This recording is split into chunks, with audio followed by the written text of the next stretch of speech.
दोस्तों, पवन talks channel पर एक बार फिर से आप सभी का स्वागत है, अभिनंदन है। इस वक्त हमारे साथ हैं government certified animal health worker Sudhir sir. और सुधीर सर जब होते हैं साथ में तो बहुत सारे प्रश्नों का जवाब आपको मिलता है।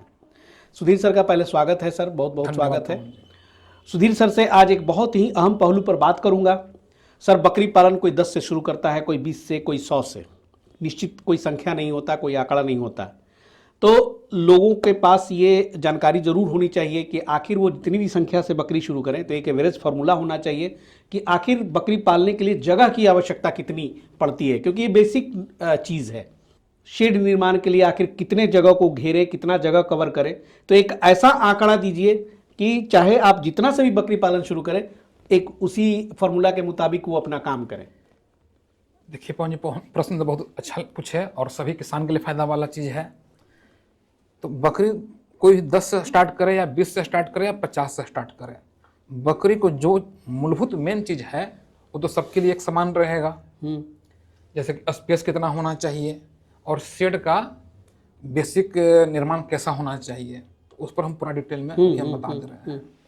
बकरी पालन मूलतः 2 तरीका से होता है जी। एक स्टॉल फीड पर और एक चराई कर। हालांकि सेमी स्टॉल फीड फिर लोग पालन कर रहे हैं, तो सेमी स्टॉल फीड फिर बकरी बाहर चरने गई तो फिर चराई पर कहा जाएगी। तो हम यहाँ पर दोनों सिस्टम से बताने जा रहे हैं। यदि जिसकी बकरी चराई पर जाएगी उसका बकरी का जगह कम भी रहेगा शेड के अंदर तो काम चलेगा। लेकिन जो व्यक्ति स्टॉल फीड पर बकरी पालन करेंगे उनको जगह ज़्यादा देना पड़ेगा। अच्छा, ऐसा क्यों, उस पर भी चर्चा कर दे रहे हैं। ये बात सही है। हाँ, ऐसा इसलिए कि यदि कम जगह में बकरी को रखिएगा बिल्कुल स्टॉल फीड पर तो उसका फिजिकल एक्सरसाइज नहीं हो पाएगा।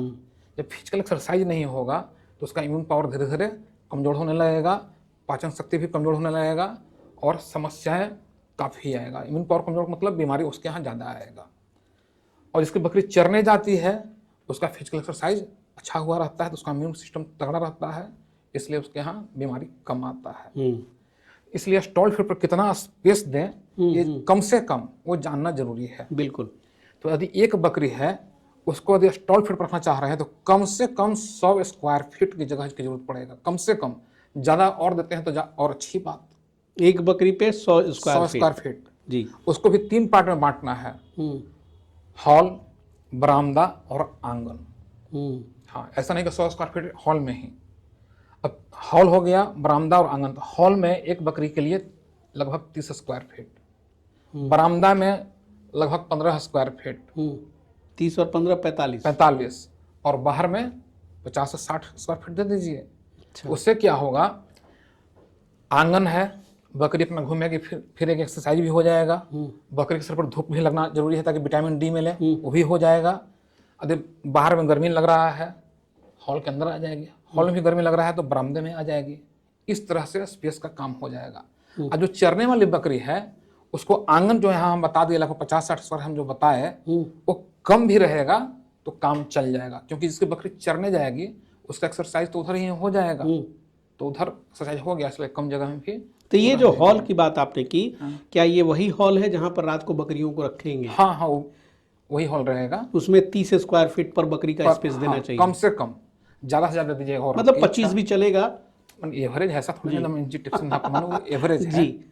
अब यदि मान लीजिए कि बड़ा कद वाली बकरी है जो मुनापाली बिटल रख रहे हैं तो 30 की जगह 40 कर दीजिए। अच्छा, बड़े जानवर अगर होंगे तो बड़ा स्पेस देना पड़ेगा, बड़ा कर दीजिए। ये एवरेज है। एवरेज है। हाँ, अब आइए जो शेड की बात किए थे, शेड कैसे बनाए, ये तो हो गया स्पेस की बात। नहीं, अभी थोड़ा सा सर उसमें बता दें जरूर। हॉल हो गया और बरामदे में जो आपने 15 लगभग, हाँ 15। अच्छा, तो बरामदे का यूज जो होता है मेनली किन चीज़ों के लिए? बरामदे का यूज इसलिए होता है, मान लीजिए कि बकरी को अंदर रूम में भी गर्मी लग रहा है, बाहर आंगन में गया वहाँ धूपा खड़ा है वहाँ पर भी गर्मी लग रहा है, तो बरामदा में बैठ जाएंगे। कैसे हम लोग घर में रहते हैं तो गर्मी लग रहा, चलते हैं बालकनी में बैठते हैं। यानी कि ये बैकअप स्पेस आपको तैयार करके रखना चाहिए हर बकरी पालक को। ये होना चाहिए। यदि वो सब व्यवस्था नहीं कीजिएगा तो बकरी को जब गर्मी लगेगा, अंदर भी गर्मी बाहर भी गर्मी, कहीं कोई जगह नहीं है तो फिर तनाव में आ जाएगी। और बारिश में भी काम देगा। बिल्कुल। और जब बकरी तनाव में आएगी तो कोई भी पशु रहे, चाहे इंसान रहे चाहे पक्षी रहे, जैसे ही तनाव आएगा आपका इम्यून पावर कमजोर हो जाएगा। जी हाँ जी। तो शेड निर्माण पर आ रहे थे। शेड निर्माण पर हम क्या बोलना चाह रहे थे, चाहे 10 बकरी रहे, चाहे 50 बकरी रहे या 100 बकरी रहे, सबसे बड़ा चीज़ शेड बनाने में क्या मायने रखता है कि आपका जो हॉल है वो अमोनिया फ्री रहे, उसके अंदर अमोनिया लगभग न के बराबर रहे। पेशाब से अमोनिया गैस निकलता है जो कि जहरीला होता है। यदि उसमें अमोनिया रह गया तो जो अमोनिया का वजन जो होता है वायुमंडलीय हवा से भारी होता है, तो धीरे धीरे नीचे की ओर चला जाता है अमोनिया। बकरी का नाक तो नीचे रहेगा, डेली वो स्वीट पॉइजन लेती रहेगी सांस के माध्यम से। तो जब डेली जहर पिएगी लगातार सालों साल, तो उसका इम्यून पावर धीरे धीरे कमजोर होने लगेगा और बकरी बीमार पड़ने लगेगी। और जो व्यक्ति इस बात को नहीं जानेंगे, यदि कितना ही दवाई कर लेंगे या कोई डॉक्टर बुला के दवाई करा लेंगे, तो दवाई से तत्काल तो आराम मिलेगा, लेकिन फिर अमोनिया का जहर फिर असर दिखाएगा, फिर बकरी बीमार पड़ेगी। और छोटा बच्चा का बर्दाश्त करने की क्षमता बहुत कम रहता है। यदि अमोनिया का लेयर ज़्यादा हो गया तो बच्चा भी काफ़ी मरेगा। इसलिए जब भी शेड बनाएं तो बच्चा के लिए क्या करना चाहिए, जिस हॉल में बकरी को रख रहे हैं, या तो बच्चा को उस हॉल से दूर रखिए, दूसरा रूम में रखिए या दूसरा हॉल में, ताकि इसके अमोनिया से बच्चा दूर रहे। यदि आपके पास ऐसा व्यवस्था नहीं हो पा रहा है, हॉल के अंदर ही रखना चाह रहे हैं बच्चा को भी, तो एक स्टेज बना लें, मचान बना लें, ऊंचा जगह, उस पर बच्चा को रखें ताकि अमोनिया नीचे रहे, तो बच्चा पर असर ना जाए। नहीं तो असर जाएगा तो बच्चा मरेगा, लेकिन ऊपर रहे तो असर तो नहीं जाएगा। इसलिए या तो दूर रखिए या मचान पर रखिए। अब अमोनिया तो ऐसा क्यों नहीं किया जाए कि हॉल को ही अमोनिया मुक्त रखने की कोशिश किया जाए। तो उसके लिए वेंटिलेशन देना पड़ेगा, क्रॉस वेंटिलेशन, कि हवा आए और हवा के झोंका से अमोनिया निकल जाए। लेकिन यहाँ पर भी एक समस्या आता है, वेंटिलेशन खिड़की आप दे दिए हैं, फिर भी अमोनिया का असर काफ़ी रह जाता है। यदि गलत डायरेक्शन में आपका हॉल बना है, तब हम गलत डायरेक्शन की बात कर रहे हैं, क्यों रह जाता है उस पर चर्चा करने जा रहे हैं। तो डायरेक्शन भी बता दीजिए। सब बताएंगे। होता क्या है, जैसे खिड़की आप दे दिए हैं कि हवा आएगा अमोनिया निकल जाएगा, लेकिन कभी कभी ऐसा भी होता है कि हवा बिल्कुल शांत रहता है या हल्का हल्का चलता है, ऐसा भी सिचुएशन आता है ना। तो अब एक एग्जाम्पल से बताने जा रहे हैं। रुई समझ नहीं रहे, कॉटन, कपास, छोटा छोटा टुकड़ा है, फूंक मारिए उड़ जाता है। लेकिन वही कॉटन को एक पर एक रख कर तहिया दीजिए, मोटा कर दीजिए, उड़ेगा? नहीं उड़ेगा। फिर उसी कॉटन को तोड़ के छोटा छोटा पार्ट में कर दीजिए, फूंक मारिए उड़ जाएगा। ठीक उसी प्रकार जब अमोनिया एक पर एक मोटा लेयर बना देता है और हवा बहुत हल्का हल्का चल रहा है, उस हवा में इतना प्रेशर नहीं रहेगा कि अमोनिया का मोटा लेयर को तोड़ पाए। लेकिन अमोनिया का लेयर को यदि तोड़ दिया जाए तो हल्का हवा के भी झोंका आएगा तो अमोनिया बाहर निकल जाएगा। राइट, निकलेगा ना। तो अमोनिया का लेयर तोड़ने के लिए हम लोग क्या कर सुझाव देते हैं कि ऐसा शेड बनाइए कि आपके हॉल के अंदर ज़्यादा से ज़्यादा धूप आए, क्योंकि कुदरती देन है, धूप में ऐसा शक्ति है कि अमोनिया का लेयर को तोड़ देता है।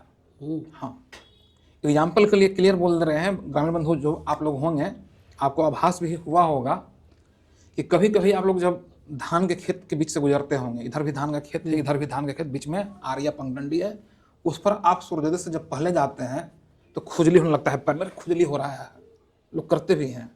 और ठीक उसी आरी पर सूर्योदय के 5-10 मिनट बाद जाइए, खुजली नहीं होता है। जिस दर्शक भाई को ऐसा अनुभव हुआ होगा कमेंट में बताइएगा। तो आज उसका कारण बता दे रहे हैं ऐसा क्यों होता है। बहुत यूनिक, हाँ, बहुत किसान लोग नहीं जानते हैं, बस जानते हैं खुजली होता है। धान के खेत से भी अमोनिया गैस निकलता है। हाँ, और अमोनिया तो हम पूरा मोटा लेयर बनाए हुए हैं और वो जहरीला होता है। अमोनिया जो हमारी स्किन के टच में आता है, पैर है नीचे तो पैर के टच में आएगा, तो जहर टच में आया, जहरीला गैस, उसके कारण खुजली पैदा होने लगता है। सूर्योदय के बाद जाते हैं तो अमोनिया का लेयर टूट चुका रहता है, तो उतना असर नहीं दिखलाता है, इसलिए खुजली नहीं होता है। उम्मीद करते हैं कि अब कारण जान गए होंगे।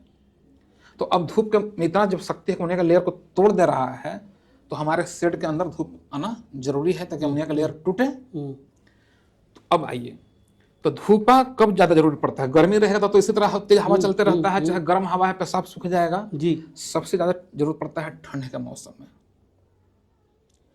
ठंड के मौसम में धूपा सबसे ज्यादा जरूरी है। तब हमारा भौगोलिक परिस्थिति ऐसा है, सूर्य और पृथ्वी का गति जो है, कि यदि आपका खिड़की दक्षिण साइड में है तभी जाड़ा के समय धूप अंदर आएगा। अच्छा, हाँ, इसलिए शेड का निर्माण ऐसा कीजिए ताकि दक्षिण साइड में खिड़की ज़्यादा से ज़्यादा खुल सके, ताकि खिड़की के माध्यम से धूप आ सके।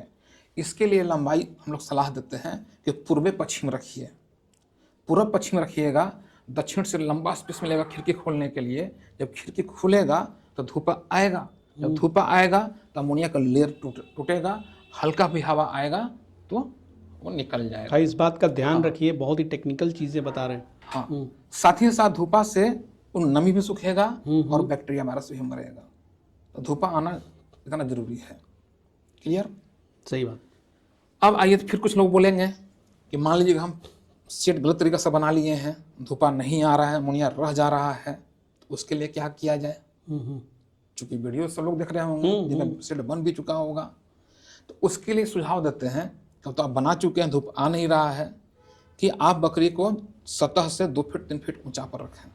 मचान बना लें या चौकी रख लें, उस पर रखिए। अमोनिया नीचे रहेगा, बकरी ऊपर रहेगी, तो काफ़ी हद तक सुरक्षित रहेगी।